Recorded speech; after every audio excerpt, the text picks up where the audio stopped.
अमेरिकी राष्ट्रपति Donald Trump ने एक महत्वपूर्ण घोषणा की है कि अमेरिका जल्द ही दवाओं पर भारी टैरिफ लगाने जा रहा है।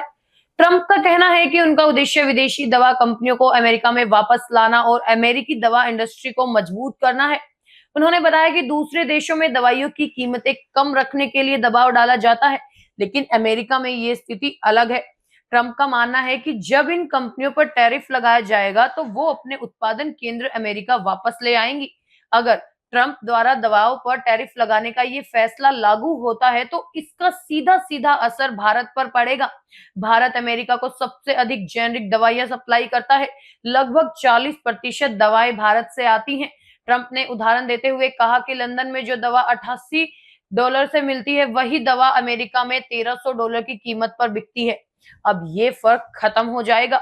कहा जा रहा है कि अगर दवाओं पर टैरिफ लगाया गया तो इससे फार्मा कंपनियों की कमाई में 1% से 7% तक का असर हो सकता है। साथ ही दवाओं की कीमतों में भी इजाफा हो सकता है, जिससे मरीजों को परेशानी का सामना करना पड़ेगा। अमेरिका में ज्यादातर सस्ती जेनेरिक दवाएं भारत और चीन से आती हैं और भारत से आने वाली जेनेरिक दवाइयां अमेरिकी हेल्थ केयर सिस्टम के लिए बहुत महत्वपूर्ण है। अगर इन दवाओं पर टैरिफ लगाया जाता है तो इसका न केवल दवाओं की कीमतों पर असर पड़ेगा, बल्कि इसकी वजह से अमेरिका के मरीजों की मुश्किलें भी बढ़ सकती हैं। भारत जो जेनेरिक दवाइयों का सबसे बड़ा उत्पादक है, सस्ती और असरदार दवाएं बनाता है, जिससे अमेरिका को हर साल अरबों डॉलर की बचत होती है। हाल ही में अमेरिका ने 2 अप्रैल को लिबरेशन डे टैरिफ की घोषणा की थी, जिसके तहत 5 अप्रैल से हर देश पर 10% बेसलाइन टैरिफ लागू किया गया था।